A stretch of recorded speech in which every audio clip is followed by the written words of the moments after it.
সোমবার রাতে কাতারের যে ঘাঁটিতে ক্ষেপণাস্ত্র হামলা চালায় ইরান, সেই আল উদেইদ ঘাঁটিটি পুরো মধ্যপ্রাচ্যের বৃহত্তম মার্কিন ঘাঁটি।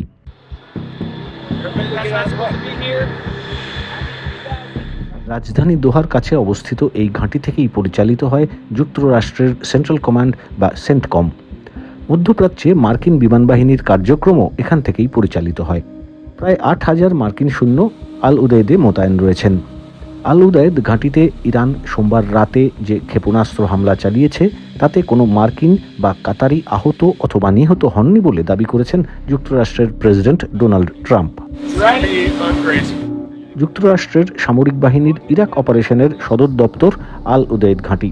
আবার এই ঘাঁটির রানওয়েটি উপসাগরীয় অঞ্চলের ঘাঁটিগুলোর মধ্যে দীর্ঘতম। আল উদেইদ ঘাঁটিতে মার্কিন বাহিনীকে 2000 সালে প্রবেশের অনুমতি দেয় কাতার। পরের বছর 2001 সালে মার্কিন বাহিনী ঘাঁটি পরিচালনার ভার নেয়। গত মে মাসে মধ্যপ্রাচ্য সফরের সময় প্রেসিডেন্ট ট্রাম্প আল উদেইদ ঘাঁটিতেও গিয়েছিলেন। সপ্তাহান্তে ইরানের ওপরে মার্কিন হামলার প্রসঙ্গে প্রেসিডেন্ট বলেছিলেন যে ইরান যদি পাল্টা হামলা চালায় তার জবাব আরও অনেক শক্তিশালী হবে। I will never hesitate to wield American power if it's necessary to defend the United States of America or our partners.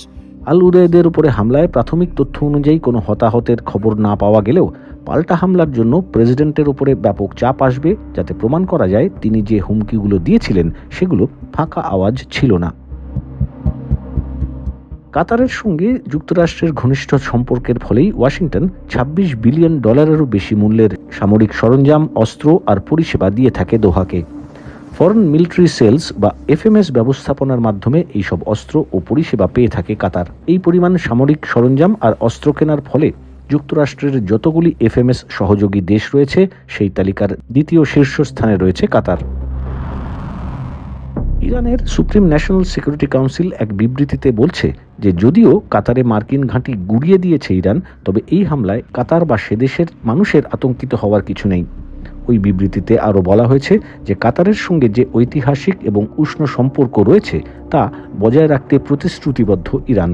ইরানের রাষ্ট্রীয় গণমাধ্যমে ওই বিবৃতি উদ্ধৃত করে বলা হয়েছে, ইরানের 3টি পারমাণবিক কেন্দ্রে ঠিক যতগুলি বোমা ফেলেছিল যুক্তরাষ্ট্র, ঠিক ততগুলি ক্ষেপণাস্ত্রই ব্যবহার করা হয়েছে মার্কিন ঘাঁটিতে তাদের হামলায়।